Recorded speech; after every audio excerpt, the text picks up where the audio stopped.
कि भाई ये किसी काम के नहीं, इनके घर में ना गऊ है ना इनके घर में बहू है। राम राम। कल 25 सितंबर को चौधरी देवीलाल की जयंती जो कि रोहतक के अंदर मनाई गई। पूरे हरियाणा में एक हवा है, गांव गांव में एक चर्चा है। 2029 को इंडियन नेशनल लोकदल की चौधरी देवीलाल के सपनों की, चौधरी ओम प्रकाश चौटाला के सपनों की सरकार बनने जा रही है। रैली के अंदर जो मुख्य अतिथि थे उनमें पंजाब के पूर्व उप मुख्यमंत्री और प्रकाश सिंह बादल के बेटे सुखबीर सिंह बादल जी और जम्मू कश्मीर के उप मुख्यमंत्री चौधरी सुरेंद्र सिंह और तेलंगाना से पूर्व में सांसद रही के कविता और इसके साथ साथ कांग्रेस नेता और प्रोफेसर चौधरी संपत सिंह जो कि देवीलाल जी और चौधरी ओम प्रकाश चौटाला जी के साथ अपना राजनीतिक अनुभव रखते हैं, वो भी रोहतक की INLD की इस चौधरी देवीलाल जी की जयंती में पहुंचे थे। इसके साथ साथ INLD के अन्य जो नेता है आदित्य देवीलाल, अर्जुन चौटाला, करण चौटाला, सुनैना चौटाला, पार्टी महिला प्रदेश अध्यक्ष तनुजा चौधरी और इसके साथ साथ प्रदेश भर से हजारों की संख्या में जो है वो लोग इस रैली के अंदर पहुंचे थे। रैली का मुख्य आकर्षण का केंद्र चौधरी अभय सिंह जी चौटाला का भाषण था।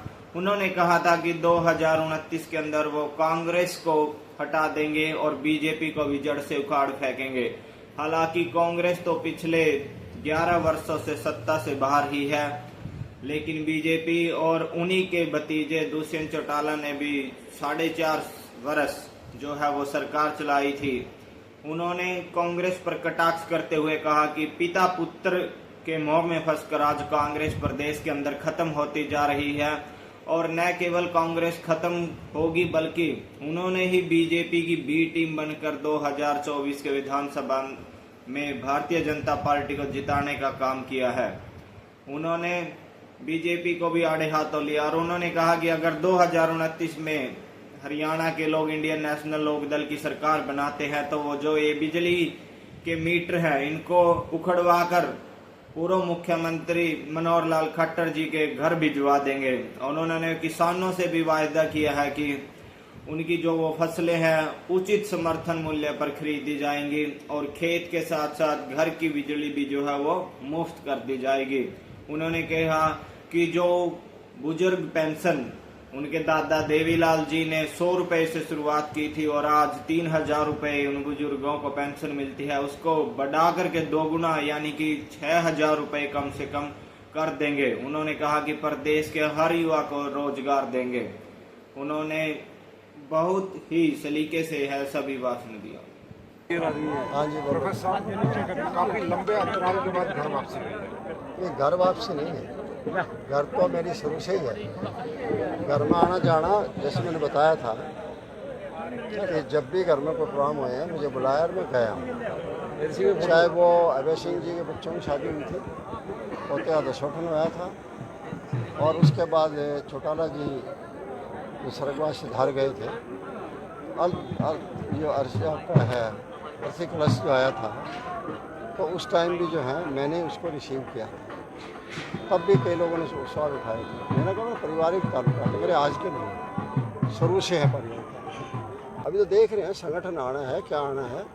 आया कि जिन लोगों ने कांग्रेस का बेड़ा गर्क किया था उन लोगों को अहमियत मिलती है या उनको अलग रखा जाता है, ये बाद में इन बातों पर निर्भर करेगा क्या होगा क्या नहीं होगा।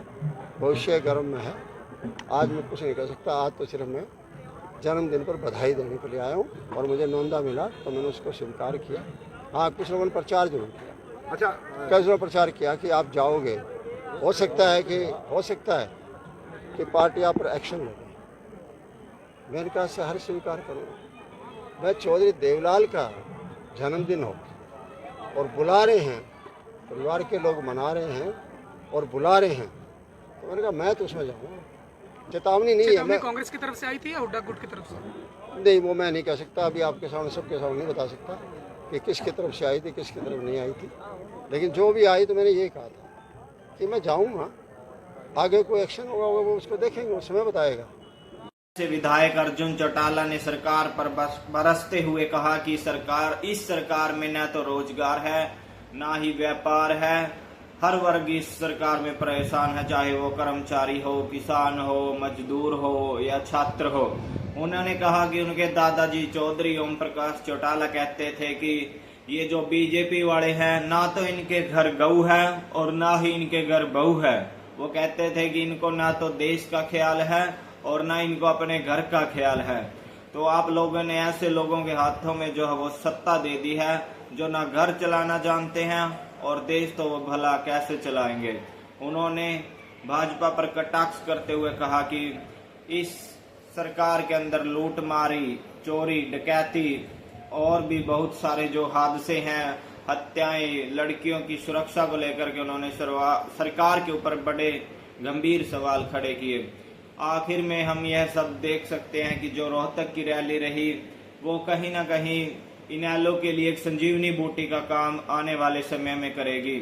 हालांकि बड़ी बड़ी जो ज्वाइनिंग है वो तो पार्टी के अंदर देखने को नहीं मिली, लेकिन कुछ गांवों के सरपंच और जिला पार्षदों ने इंडियन नेशनल लोकदल का जो है वो दामन जरूर थामा है। प्रोफेसर संपत सिंह ने हालांकि उन्होंने कहा है कि वो अभी तक इंडियन नेशनल लोकदल में शामिल नहीं हुए हैं, वो केवल चौधरी अभय सिंह चौटाला के न्योते पर चौधरी देवीलाल जी को श्रद्धा सुमन अर्पित करने के लिए यहाँ पहुंचे थे।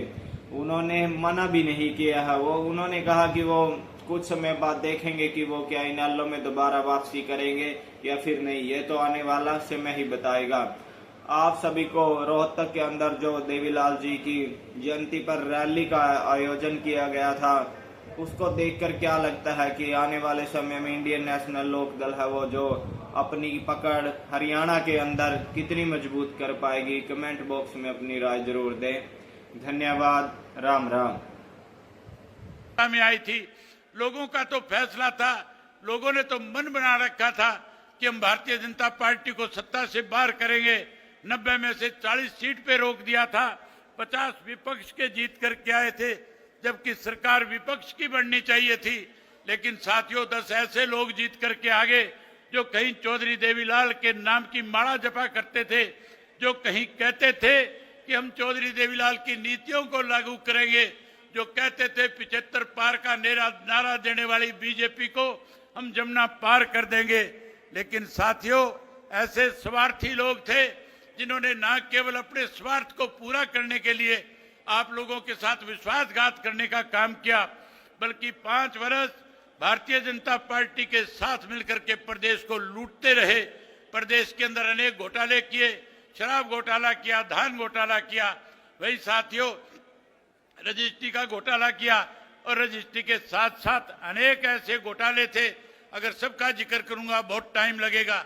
आपने सत्ता से बाहर कर दिया, 40 पे रोक दिया, उन 10 ने भाजपा की सरकार बना दी।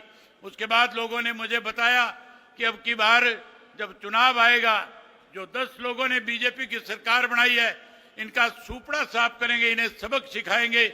आज मैं हरियाणा प्रदेश के कोने कोने से होकर के आपके बीच में आया हूं। पिछले 2 वर्ष से लोगों से मिल रहा हूं।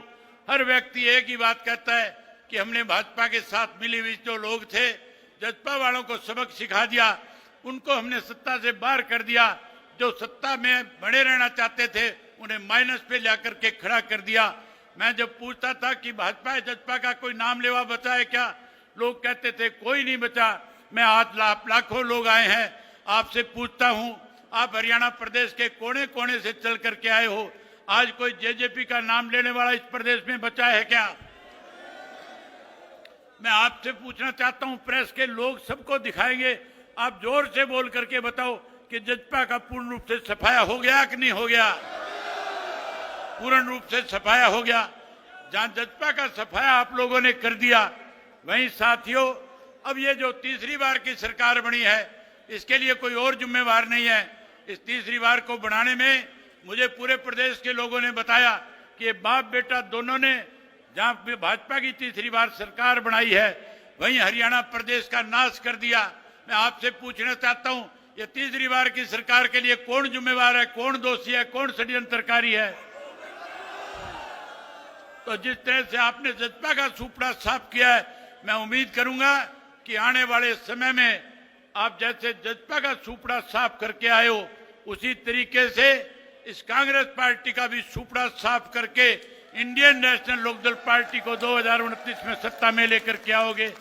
साथियों, ये कांग्रेसी हमारे बारे में कहते थे, ये हुड्डा और इसका बेटा दोनों लगातार पिछले 2 वर्ष से प्रदेश में जहां कहीं भी गए, भाजपा के खिलाफ कुछ कहने की बजाय केवल एक ही बात कहते थे, इंडियन नेशनल लोकदल पार्टी तो वोट काटू पार्टी है। साथियों, ये कहते थे कि हम बी टीम है। मैं आज आपसे पूछना चाहता हूं, हरियाणा प्रदेश में कौन सी पार्टी ऐसी है जो भाजपा के बी टीम के रूप में काम कर रही है? कांग्रेस पार्टी बी टीम के रूप में काम कर रही है। जहां ये हमें वोट काटू कहते थे, मैं आज उन कांग्रेसियों को खुले तौर से कहता हूं, हम वोट काटने वाले नहीं, हम तो रांद काटने वाले हैं। आने वाले 2029 में जब चुनाव होगा तो जहां भाजपा को सत्ता से बाहर करेंगे, वहीं इस कांग्रेस पार्टी की भी रांद काटने का काम करेंगे। साथियों, मैंने चेतना यात्रा में चौधरी देवीलाल जी के साथ बहुत काम किया था। मैंने चौधरी देवीलाल जी से बहुत कुछ सीखा था। चौधरी देवीलाल किस तरह से गांव-गांव में जाते थे, लोगों के बीच में बैठ करके उनसे पूछते थे कि कांग्रेस का राज अच्छा था या उस वक्त में जनता दल का राज था। उसके बारे में लोग कहते थे कि चौधरी देवीलाल ने जो राज बनाया था, चौधरी देवीलाल जिसमें उप प्रधानमंत्री थे, हमें उस वक्त बहुत सारी सुविधाएं मिली थी। खुल के कह रहे थे कि अगर आज पेंशन पूरे देश में किसी व्यक्ति की वजह से मिलती है तो उस शख्स का नाम चौधरी देवीलाल था। आज 100 रुपए वाली पेंशन 3000 के रूप में प्रदेश के लोगों को मिल रही है। साथियों, 2029 में अपनी सरकार बना लेना, इसी चौधरी देवीलाल की बनाई हुई पेंशन को 2 गुना के रूप में करके हरियाणा प्रदेश के बुजुर्गों का मान सम्मान बढ़ाने का काम करेंगे। बहन के कविता कह रही थी कि मैं चाहती हूं कि तेलंगाना की तर्ज के ऊपर हरियाणा प्रदेश के किसान की बिजली के बिल माफ होने चाहिए। मैं भरी सभा में आपसे वायदा कहता हूं, न केवल किसान के खेत के बिजली का बिल माफ करेंगे, बल्कि हरियाणा प्रदेश के हर बिजली के उपभोक्ता को मुफ्त में बिजली देने का काम करेंगे। साथियों, जब आप इंडियन नेशनल लोकदल पार्टी की सरकार बना दोगे, हम 3 चीजों का सफाया करेंगे। ये हमारी सोच है। हम चौधरी देवीलाल की नीतियों को जहां आगे बढ़ाएंगे, जहां हरियाणा प्रदेश के लोगों को सुख सुविधाएं प्रदान करेंगे, वहीं हम पहली कलम से पहले 3 फैसले लेने का काम करेंगे। हम सबसे पहले हरियाणा प्रदेश की बेरोजगारी को खत्म करके अपने युवाओं को रोजगार देने का काम करेंगे। जहां हम अपने युवाओं को रोजगार देंगे, वहीं उसके साथ साथ साथियों, जो आज भ्रष्टाचार चरम सीमा पे है, इसे जड़ मूल से खत्म करने का काम करेंगे। अभी मेरे से पहले इस बात का जिक्र हो रहा था कि आज हरियाणा प्रदेश में फिरौतियां मांगी जाती है, आज हरियाणा प्रदेश में कत्लेआम किया जाता है, आज हरियाणा प्रदेश में बेकसूर लोगों को मार दिया जाता है, आज अपहरण किए जाते हैं, आज बलात्कार किए जाते हैं। मैं आपसे वायदा करता हूं कि दिन इंडियन नेशनल लोकदल पार्टी की सरकार प्रदेश में बड़ी, मैं इन बदमाश और गुंडों को हरियाणा प्रदेश से न केवल बाहर करने का काम करूंगा, बल्कि जिन लोगों ने इनको पनाही दी थी, जिन लोगों ने इन्हें खड़ा किया था, उन लोगों को भी जेल की सलाखों के पीछे भेजने का काम करेंगे। साथियों, आप बहुत देर से बैठे हो, मैं आपसे और ज्यादा वक्त नहीं लेना चाहता। केवल एक बात कहकर के आपसे इजाजत चाहूंगा।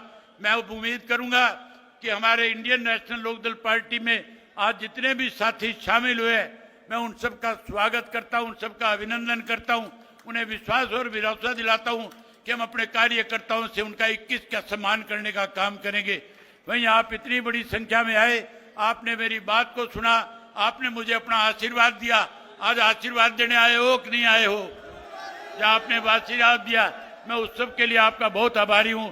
आपने मेरी बात सुनी, आप सबका बहुत धन्यवाद। जय हिंद, जय हरियाणा।